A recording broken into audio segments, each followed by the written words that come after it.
अस्सलाम वालेकुम दोस्तों। तो कैसे आप सभी? उम्मीद करता हूँ कि अच्छे होंगे। तो दोस्तों आज की वीडियो हम बात करने वाले हैं हम नवा ड्रामा के लास्ट एपिसोड के प्रोमो के बारे में। तो दोस्तों इस एपिसोड में बहुत कुछ होगा, जल्दी से वीडियो को लाइक कर दें, चैनल को सब्सक्राइब कर दें।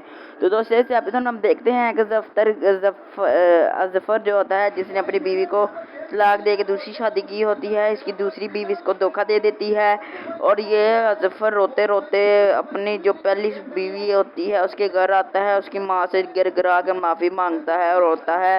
वो इतना शदीद रोता है कि वो बेहोश हो जाता है। तो वो जो उसकी बीवी होती है जोया और उसकी जो बेटी होती है, उसकी बेटी को पापा अच्छे लगते हैं लेकिन उसकी बीवी को नहीं अच्छे लगे क्योंकि उसका पापा उसका जुल्म करता था। तो वो फिर उसको खुला दे देती है। तो वो फिर अजफर क्या नाम है उससे माफ़ी मांगता है। और दूसरी तरफ जो सुल्तान होता है, यानी कि वो उसका दुश्मन होता है, वो क्या नाम है उसका, नाम है भूल गया हूँ, अवैस जो होता है उसका भाई का दुश्मन होता है क्योंकि उसने उसको धोखा दिया होता है। तो उसको फांसी की सज़ा हो जाती है। तो इससे आप खत्म हो